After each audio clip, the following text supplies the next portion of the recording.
ప్రజల్లో మీ అందరికీ నా హృదయపూర్వక వందనాలు. మీరందరూ బాగున్నారు కదా?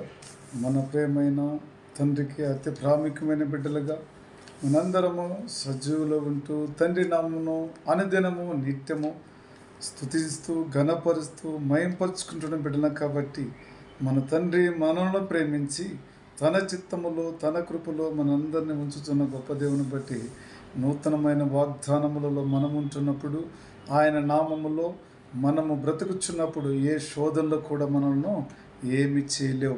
అవన్నీ కూడా ప్రభువుకు తెలియకుండా ఏ శోధన భూమి మీదకి రాదు. కాబట్టి ఏ శోధన రావాలన్నా ప్రభు యొక్క ఆజ్ఞను పొందుకొనే అది మన దగ్గరికి రాగలదు. లేకపోతే అది మన దగ్గర కూడా రావటానికి కూడా దేవుని యొక్క అనుమతి ఉండాలి.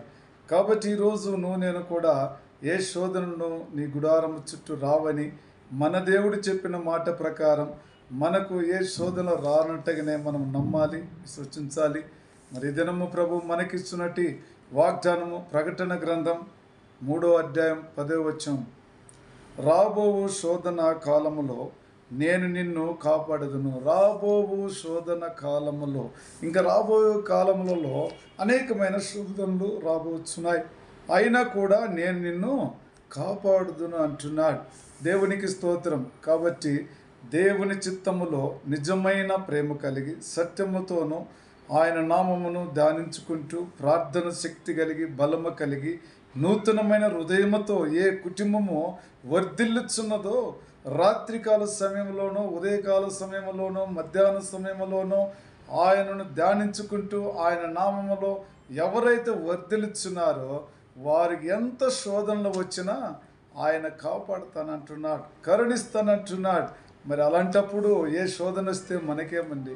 ఏ భయము మనకి లేదు. కాబట్టి ఆయన చెప్తున్నాడు. కాబట్టి చెప్పినప్పటికీ కూడా నమ్మకుండా మన ఇష్ట ప్రకారం మనం జీవించటం వలన శోధనలు మన మధ్యలో వస్తాయి, శోధిస్తాయి. ఎందుకంటే నిన్ను పరీక్షించాలి కదా. నేను తన సొంత కుమారునిగా కుమార్తెనుగా ఆయన ఈ లోకంలోనే భూమి మీద ఉన్నప్పుడు నిన్ను ఆయన ఏర్పంచుకొని పిలువబడిన బిడ్డగా, అనేక మందికి రక్షణ చూపించే బిడ్డగా నిన్ను వాడుకోవాలని నీ తండ్రి నిన్ను అనేకమైన శోధనలో ఉండవచ్చునేమో. కానీ ఆ శోధనలు నేను ఏమి చేయలేవు. అవన్నీ ఆయన ఇచ్చే శోధనలు చిన్న చిన్న శోధనలే. వాటిని నువ్వు జయించాలి. ఎందుకంటే నీ తండ్రి కూడా తండ్రి చెప్పిన మాట ప్రకారమే లోకములో అన్ని జయించి విజయం పొందుకున్నట్టు దేవుడు ఈరోజు అంటున్నాడు, నువ్వు కూడా అలాగనే జయించినట్లయితే సింహాసనం దగ్గర నా తొడ దగ్గర నువ్వు కూర్చునుందో, నా సింహాసనం దగ్గర నువ్వు కూర్చుందో, నిన్ను నేను కూర్చోబెట్టుకుందనని ఆయన చెప్పలేదా? కాబట్టి ఆయన తొడపైన మనల్ని కూర్చోబెట్టుకొని మనలను ప్రేమించే దేవుడు ఈరోజు ఈ లోకంలో ఏ శోధనలు వచ్చినా నువ్వు భయపడవద్దు, నిబ్బరంగా ధైర్యంగా ఉండమని చెప్పినట్టుగానే ప్రకటన గ్రంథంలో 3వ అధ్యాయంలో 10వ వచనంలోనే ప్రభు మనకు కొన్ని మాటలు ప్రకటించినాడు కదా. దేవునికి స్తోత్రం. అదేవిధంగానే చూడండి, కీర్తన గ్రంథంలో కూడా మరి ఒక మాట అంటున్నాడు. ఏమంటున్నాడు? 91లో 10వ వచనం అంటున్నాడు, ఏ తెగులును నీ గుడారమును సమీపించదు. ఏ తెగులైన కూడా నీ గుడారమును నీ ఇంటి చుట్టూను అది రాకుండా నేను చూసుకుంటానంటున్నాడు. దేవునికి స్తోత్రం. ప్రేమైన బిడ్డ, విశ్వాసి ఓపికతో ఎంతో ఆయన ప్రేమిస్తున్న బిడ్డ, ఎన్నో బాధలు హింసలు వచ్చినప్పుడు కూడా ఆయన నామములో నిత్యము స్తుతిస్తున్న కుమార్తె కుమారుడా, దిగులు పడుతున్నావా, ఏడుచున్నావా, చింతిస్తున్నావా? నీ చింత యావత్తు నీ తండ్రి పైన ఉంచినట్లయితే నీ గుడారము చుట్టూ ఏ తెగులు రాదు. ఒకవేళ నీ గుడారములో బాధ వేదనతో కలిగి ఉంటున్నావా, అవన్నీ కూడా యేసుక్రీస్తు నామములో లయం చేసే దేవుడు నీ మధ్యలో ఉంటున్నాడు. మాటిచ్చున్నాడు. మాటించిన దేవుడు తప్పక అవన్నీ నెరవేర్చే దేవుడు. కాబట్టి ఆయన లోకానికి వచ్చింది శ్రమల నుంచి, బాధల నుంచి, హింసల నుంచి, బానిసత్వము నుంచి మనందరినీ కూడా విడుదల చేసి పరిపూర్ణమైన దేశములలో పాలు తేనెలు ప్రవాసించు దేశములలో మనల్ని ఉంచాలని మన ప్రభు యొక్క ఆలోచనే కదా. దేవునికి స్తోత్రం. మరి ప్రభు చెబుతున్న మాట ఈరోజు మనందరం కూడా జ్ఞాపకం చేసుకుంటున్నాం.